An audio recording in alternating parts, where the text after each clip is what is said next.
Fanfic de Boku no Hero. Izuku, a lenda do espírito de aço. Escrito por Sr. L. Capítulo 4. Instinto marcial. Durante a noite Izuku voltou para a casa de Mei. Quando Izuku chegou, Mei o ajudou a tirar e guardar a armadura, notando os braços danificados da armadura e as feridas nos braços e as queimaduras nas mãos de Izuku. Mei, eu só escutei aquele estrondo e pouco depois você me pediu para cortar a comunicação. Quem te atacou? Izuku, acabei entrando em um bairro pobre, fui atacado por 3 vigilantes. Um deles se chamava Pressão, pode lançar rajadas de ar com a ponta dos dedos e mesmo com a armadura deu para sentir bastante aquele impacto.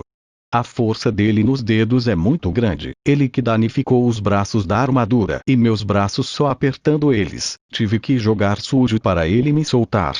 O segundo era um sujeito que se teleportava, nem deu para ver ele direito, era bem chato lutar contra ele. A terceira foi o que me fez cortar a comunicação, ela forçou o motor da moto a parar só de encostar nela e só por roçar o capacete quase pegou o sinal. Mei, deve ser um Kirk de tecnopatia, pessoas com esse Kirk podem controlar máquinas e, em alguns casos, escanear equipamentos eletrônicos, é um Kirk perigoso para enfrentar com o espírito de aço. Qual foi o motivo para eles te atacarem? Izuku, disseram que eu estava na área deles. Se eu não aparecer por lá acho que não vamos ter problemas com eles de novo. Mei, certo, mas e essas queimaduras? Perguntou Mei com receio. Izuku, as queimaduras foram por causa das luvas elétricas, tive que usá-las contra a pressão, acabei usando uma voltagem muito alta. Mei, certo, temos que consertar a armadura, mas é melhor descansarmos por hoje. Izuku e Mei foram dormir e no dia seguinte ouviram uma notícia sobre um vigilante misterioso. Todos na academia estavam empolgados, pois o herói número 1 seria professor do curso de heróis.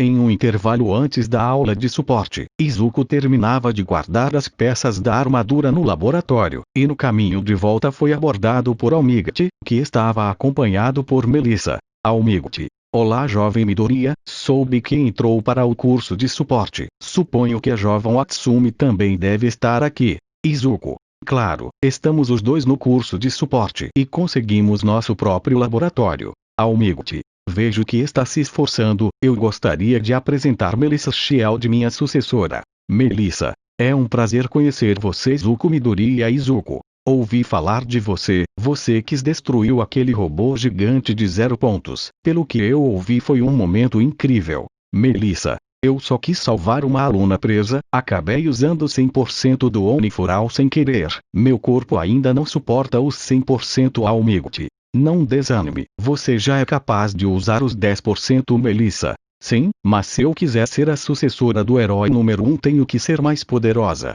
Mencionou Melissa nervosa. Izuku, poder não é tudo, se precisar de ajuda nos do suporte sempre estaremos aqui para ajudar. Melissa, obrigada, e meu pai é um inventor famoso, seria interessante dar uma olhada no seu laboratório. Izuku, ainda estamos trabalhando em alguns projetos, tenho que falar com minha sócia primeiro.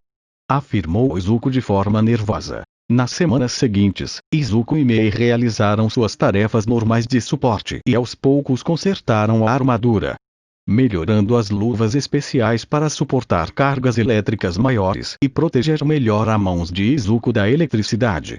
Além de consertar os mecanismos das lâminas que foram destruídos por pressão. Um dia, enquanto Izuku e Mei trabalhavam no laboratório durante um intervalo, a turma 1 iria até o treinamento de resgate e os vilões invadem o domo. Ida é o encarregado de buscar ajuda. Antes de Ida sair, Kirishima pede para Ida levar o rastreador, pensando que assim Izuku e Mei veriam o sinal e chamariam ajuda. Izuku e Mei captaram o sinal. Mei, esse é o sinal do nosso rastreador? Estranho, ele está se movendo. Izuku, sim, dei um para um aluno chamado Kirishima, se ele usou dele ver uma emergência. Mei, temos que chamar os professores. Izuku, o sinal está se movendo, parece estar vindo para cá, não vão confiar em alunos do curso de suporte, o melhor vai ser chamar o espírito de aço. Mei, vai mesmo querer se arriscar? Não terminamos de testar a armadura. Izuku, vamos ter que pular para o teste de campo. Sem perder tempo, Mei ajudou Izuku a colocar a armadura e Izuku preparado foi na moto silenciosa. O professor Paver Lauder captou o sinal do rastreador. Aizawa confronta os vilões como na história original até que um sujeito misterioso usando um tipo de armadura atravessou a janela e rapidamente começou a derrotar os vilões com técnicas de artes marciais, até que ficou ao lado de Aizawa. Aizawa, quem é você? Perguntou Aizawa para logo depois golpear um vilão. Espírito de aço. Sou um reforço. Respondeu o herói de armadura para logo depois crutar o rosto de um vilão. Outro vilão se aproximou, mas com um movimento de judô o sujeito de armadura arremessou o vilão no chão. Aizawa prendia e derrotava com seu cachecol de fibra de carbono, enquanto via o sujeito de armadura alternar entre técnicas de judô e karate para abater os vilões, o que fez Aizawa se distrair por um instante, por notar algo familiar no estilo de luta daquele estranho. Um vilão tentou atacar Aizawa, mas o sujeito de armadura chegou a tempo para interceptar o vilão com o escudo que surgiu do seu braço e rematar o vilão um golpe no rosto. Espírito de aço. Foco era Zeread. O sujeito de armadura sacou lâminas dos seus braços e se preparou para continuar lutando. Enquanto Aizawa usava seu cachecol para atar os vilões, um vilão grande com um corpo que parecia ser feito de pedra correu em direção a Aizawa, atou um dos braços do vilão, e no instante seguinte, o sujeito da armadura tentou apunhalar o vilão, mas a lâmina se quebrou. Um grupo de vilões atacou o sujeito de armadura enquanto Aizawa subiu nas costas vilão que atou, cobrindo seus olhos e mantendo os braços do vilão atados.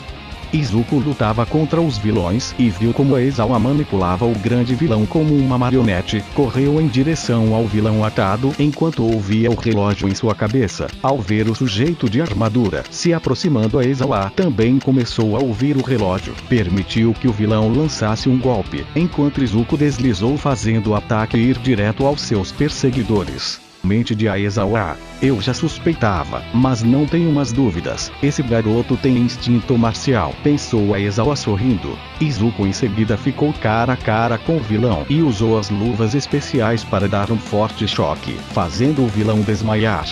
Aizawa ataca Shigaraki. Shigaraki conseguiu encontrar o momento certo para atacar Aizawa, começando a desintegrar o braço do herói. Aizawa chutou Shigaraki e se afastou. Uma criatura gigantesca com cérebro exposto tentou atacar Aizawa, mas o sujeito de armadura chegou a tempo para ajudar. Aizawa olha diretamente para Shigaraki anulando seus poderes, enquanto o sujeito de armadura avançou para atacar. A criatura ficou entre Izuku e Shigaraki, mas Izuku com grande agilidade saltou o monstro que foi atado por Aizawa, que começou a distrair a criatura. Shigaraki tentou desintegrar a armadura, mas Izuku conseguia esquivar seus ataques. O sujeito dos portais tentou pegar Izuku desprevenido, mas ouvindo o relógio Izuku esquivou os ataques. Todos os alunos que estavam ali se impressionaram com a velocidade de reação do sujeito de armadura, que rapidamente notou as partes do vilão dos portais, que não se transformavam explorando as brechas. Conseguiu golpear o vilão.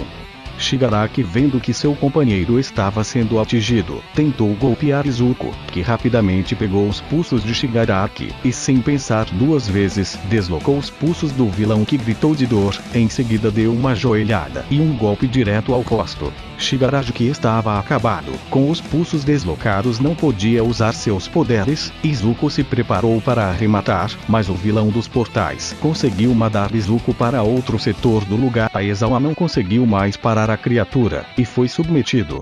Os heróis profissionais chegam e a batalha entre a Omiguchi e a criatura chamada Nomu foi como na história original e Shigaraki escapou. Os heróis profissionais ajudavam os feridos e os estudantes, enquanto Izuku aproveitou para escapar sem que ninguém notasse. Os alunos e o professor Aizawa ficaram intrigados com o sujeito de armadura. Muitos suspeitavam de Aizawa e acreditavam que conhecia o sujeito de armadura, pois era estranho que dois desconhecidos fizessem um movimento em perfeita sincronia em um combate. Naquela noite, Aizawa com os outros professores investigaram o laboratório de Izuku e Mei, encontrando a armadura guardada. No dia seguinte, enquanto Izuku e Mei estavam a caminho da escola, foram abordados por sujeitos estranhos de terno que levaram eles para uma van. Os dois foram levados até um grande prédio do que parecia ser uma empresa. Ambos viram logo Aerotech, agência de suporte. Mei e Izuku rapidamente reconheceram a empresa. Era uma das maiores empresas de suporte do Japão. Ambos foram levados para dentro do prédio, em um lugar que aparentemente era uma sala de reuniões. Na mesa frente a frente com Izuku e Mei estava um homem de baixa estatura de terno com sobrepeso. Ao lado estava outro homem de terno cinza, cabelos lisos verdes, e óculos. Também estavam presentes Almighty, Melissa, Gran Torino Aizawa, o professor de suporte, Paver Lauder e mais alguns funcionários da empresa. O sujeito de terno com sobrepeso falou. Então esses garotos estão por trás do vigilante misterioso. Mei. Espera aí, somos apenas estudantes de suporte. Quais as chances de... Paver Lauder. Achou que eu não reconheceria o sinal dos rastreadores que montaram na minha aula. Não sei se fico irritado ou orgulhoso por conseguirem criar uma armadura que fazer uma pessoa sem Kirk derrotar vilões. Mei. Onde está a armadura? Suponho que você é a engenheira por trás da armadura. Sou o presidente da Aerotech. A armadura foi confiscada e está guardada nas nossas instalações. Almighty. O jovem foi capaz de derrotar vilões e ela. Aizawa. Não tente defender eles, Almighty. Foi graças a uma influência que eles terminaram construindo essa armadura. Almighty. Eu só disse para eles se esforçarem. Nunca imaginei que chegariam a isso. Aizawa. Mesmo sabendo o irresponsável que vocês foram, tenho que reconhecer sua técnica de luta, Izuku Midoriya. Você diz para não defender eles, mas elogia o garoto. Aizawa. Nesse caso defendo ele porque vi nele um grande instinto marcial. Mei. Instinto marcial. Izuku. Esse é um conceito teórico que... Aizawa. Se não se importam, eu gostaria de explicar. Izuku ficou quieto, e permitiu que o professor explicasse. Aizawa. A maioria das ações humanas são consideradas uma mistura de ações conscientes e instintivas. O instinto marcial é um conceito teórico derivado de outro conceito conhecido como zona. Quando uma pessoa tem muita prática ou talento em uma determinada atividade, podemos dizer que essa pessoa entra na zona. Um estado de concentração que permite à pessoa render mais do que rende normalmente. No caso do Midoriya, tudo indica que por suas capacidades de reagir aos ataques, possui uma grande aptidão para as artes marciais e portanto um grande instinto marcial. Presidente. Muito interessante, mas e melhor irmos direto ao ponto e pararmos de perder tempo. Cirniete e veja o futuro deles. Comece pelo garoto. O sujeito de óculos chegou perto de Izuku e tocou nele para começar a ver o futuro do jovem, e ficou impactado com o que viu. Ainda impactado pelo que viu no futuro de Izuku, Cirniete pediu para falar com o residente em particular.